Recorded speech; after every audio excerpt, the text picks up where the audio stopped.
the last of the original Galaxy series, is considered by many to be the most stirring discourse in the Solar Cross Library to the present time.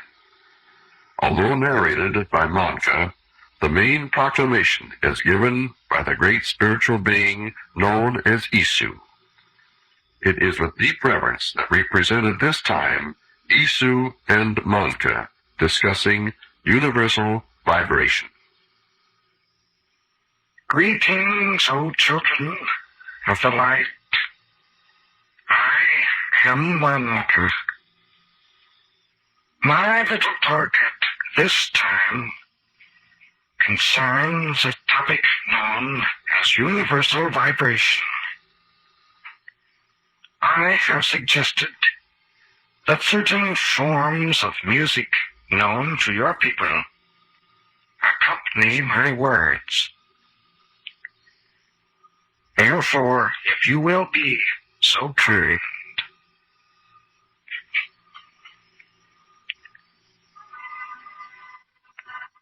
throughout the cosmos, my brothers, there is a force.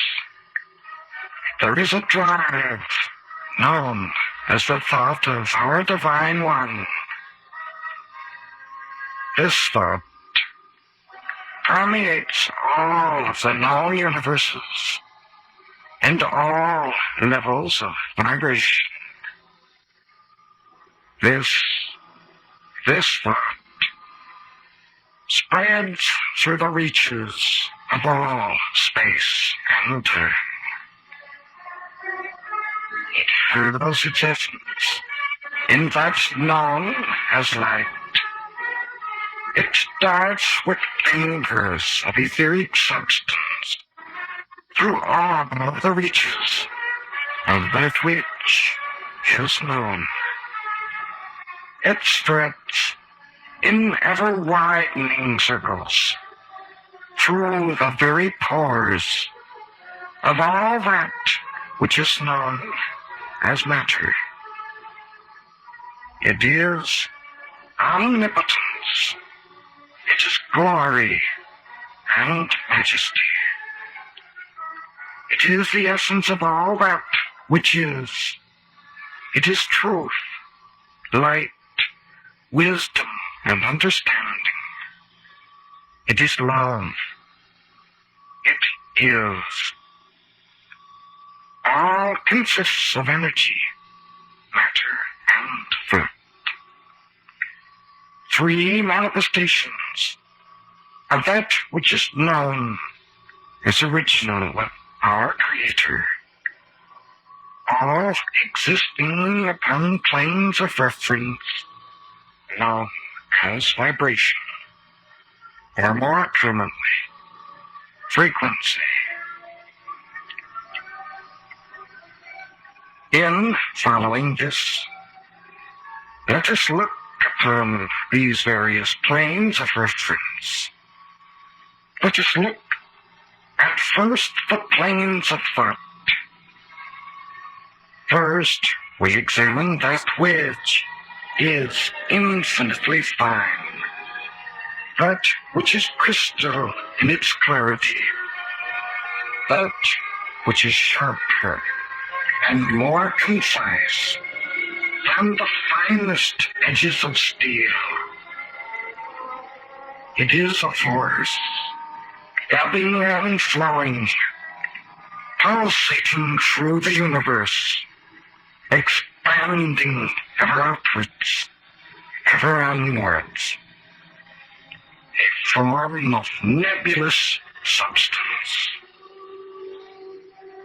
I speak of substance in this sense as that so subtle that only those things of a subtle nature can so comprehend and receive information, intelligence, and wisdom from this thing known as thought. From these three, purpose in the lower planes of vibration is manifest. We speak of ether. We speak of nebulousness. We speak of mists.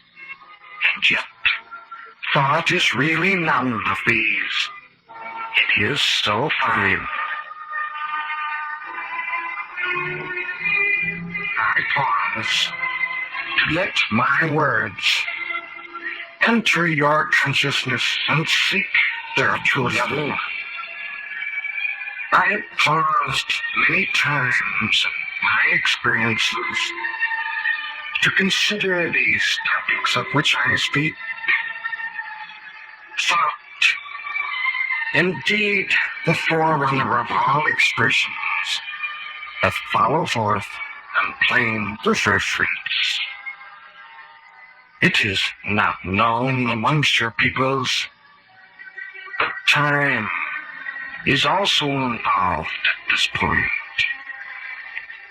Time, a tempo, a pulse beat, a thing of vibrance. Here you find characteristic again, a form of motion and of essence. Softly, in the innermost core of that which is known as substance, there lurks this pulsing, this minute stirring of the tiniest of atoms, of their existence, in a plane or dimension known as time. Time, the measure of the period between the occurrence and the conclusion of manifestation. Perhaps I voice a thought in a concept unique to your people's ways of thinking. But as I took the measured tread of that known as trail, the footsteps and rhythms close with the breath of a radiance from our divine one. Tread will course through not only your beings, but that of all substance everywhere in the universe, swelling, expanding and growing with great light, reaching out and filtrating, pulsing and dashing against the very smallest grains or specks of that's known as dust. Throughout all creation, the universe teems with and is in tune with the measured beat, a measured pulse that gives rise to that which is known as cycles, as periods, revolving upon themselves, and yet, at the same time, moving forwards, or as I like to express it, ascending, reaching ever higher, growing more indistinct, losing that which is known as objectiveness and identity, becoming more and more in tune with this universal pulse, with its feelings rampant, in harmony with its essence. Can you not respond? Can you not reach forth and touch this thing called time? Can you not sense it in a sense different from that which comes to your objective mind? Time.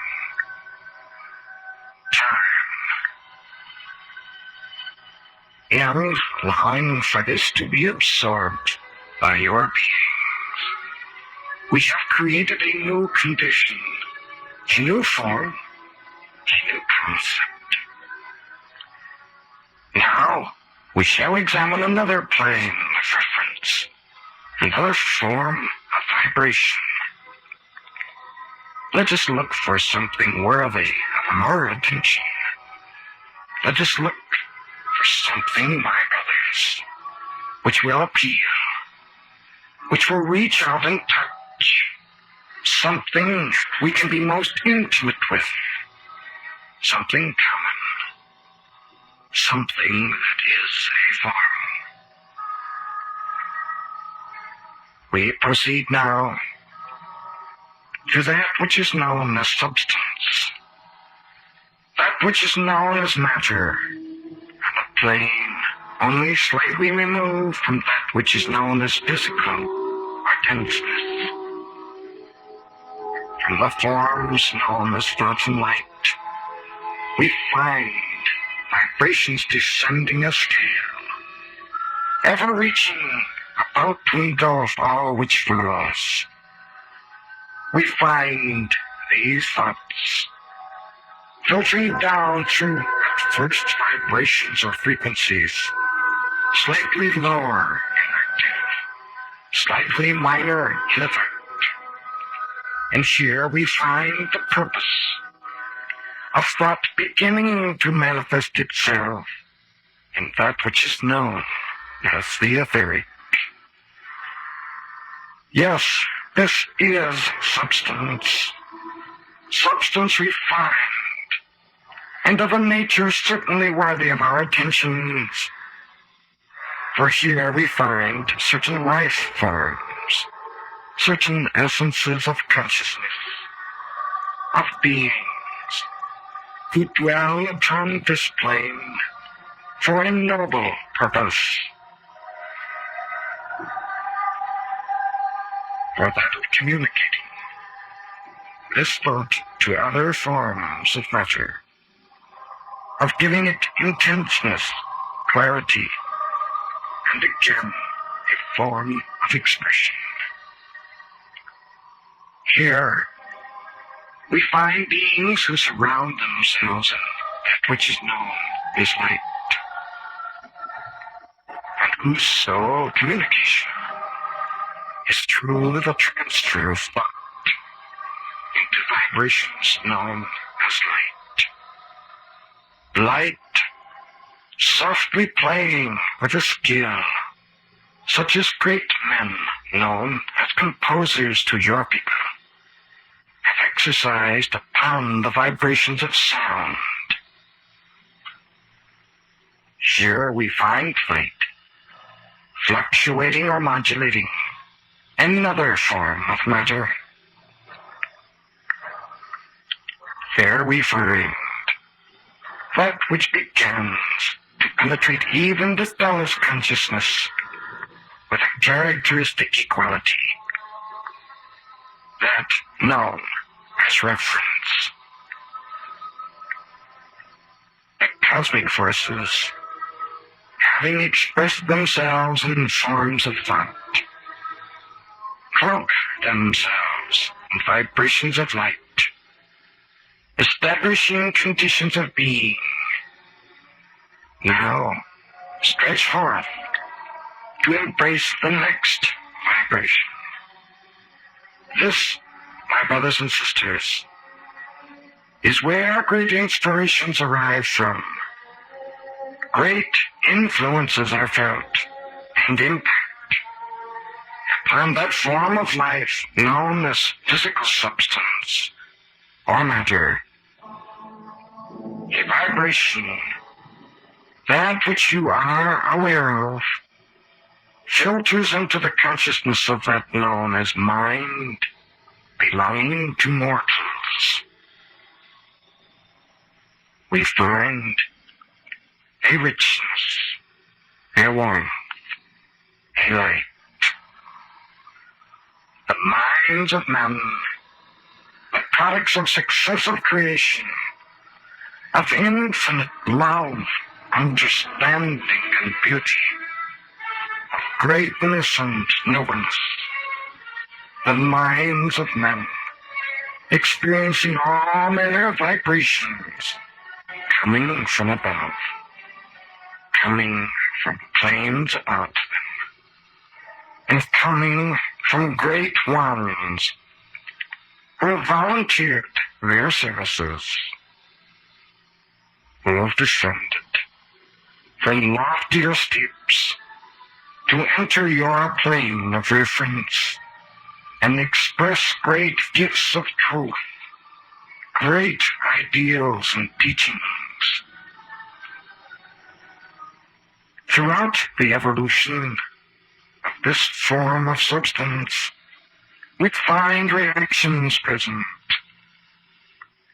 We find the minds of men experiencing gamuts of sensation, from extreme to extreme, and yet ever seeking to obtain a form of balance, a form of rest, in which to receive more fully and comprehend these thoughts, which constantly have come down from loftier planes.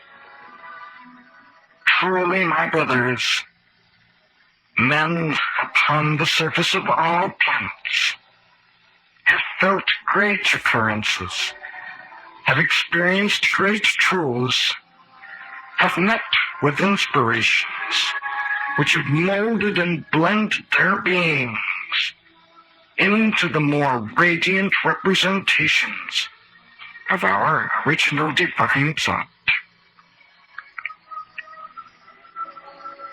It was upon a period of time in your planet's early evolutions that a great and mighty being drifted down and materialized to add his presence to a vibration to become not finite, but infinite. Upon this occasion, great forces were released. A great being had arrived.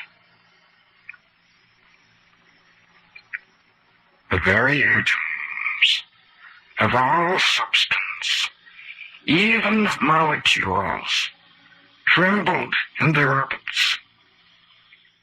All matter responded with a thrill to this new and expanded one's being.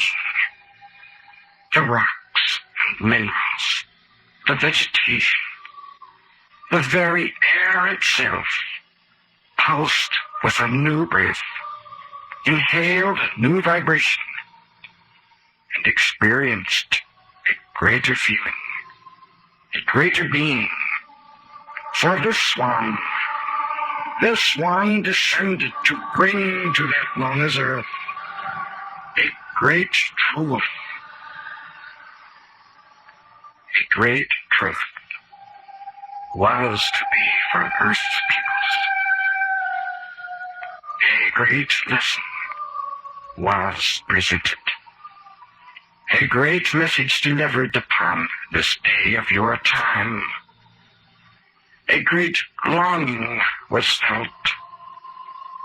Man in his dimmed awareness suddenly became cognizant of a new stirring within. A greater joy of living began to penetrate his being. A more noble calling, that which spoke of the infiniteness of the universe, of the divine. Even the winds which coursed about this great teacher, their stirrings about your planet, carried the message, brought the vibration. Within the breast of man, there stirred a new beginning, a new purpose, a new goal. Again, as he had many times before, man experienced a touch that he could not discredit. And this one, whose message was heard about the circumference of that known as earth, had great purpose in being present. He had much to speak of. His was a humbleness and a sincerity, a great nobleness, for this one brought within his beings a presence. He spoke a great truth as follows.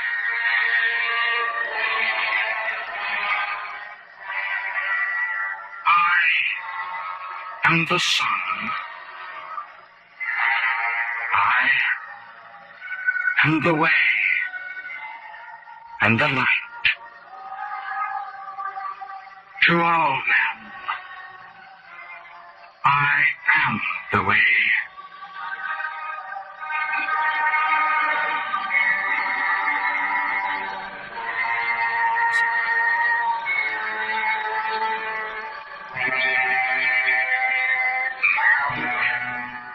Has heard the swan's message, repeated down through the ages.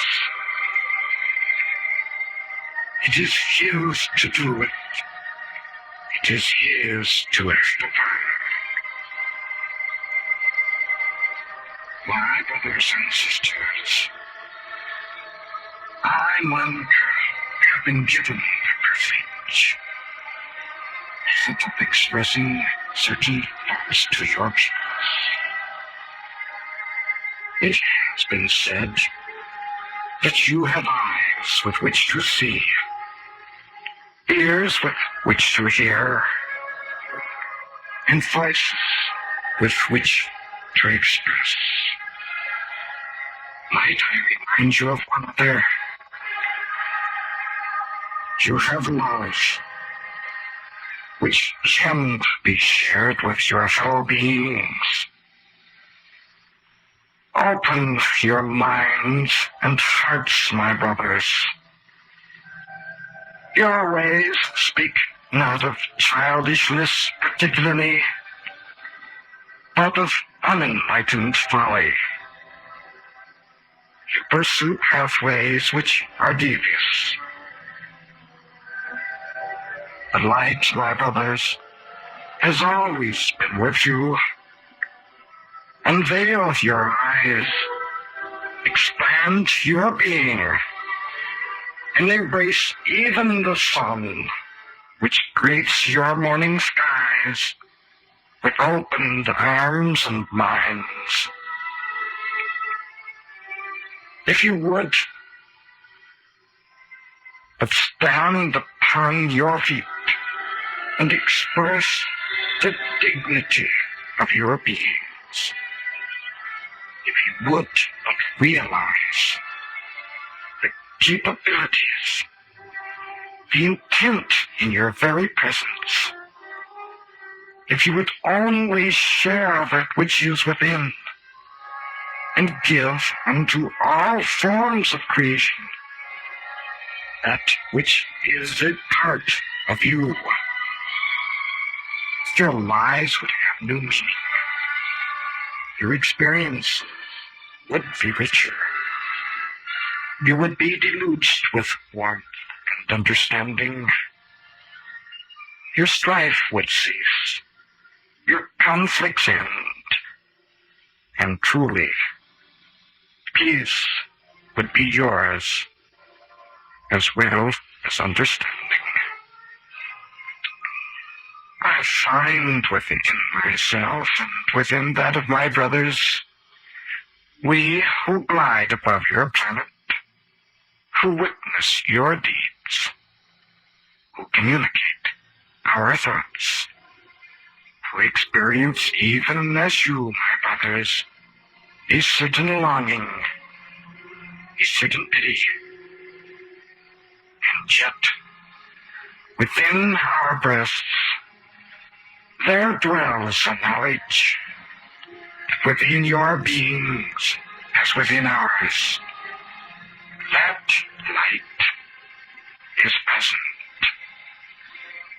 It is not enclosed nor encased. It merely needs a fan to spark, to glow, and to expand.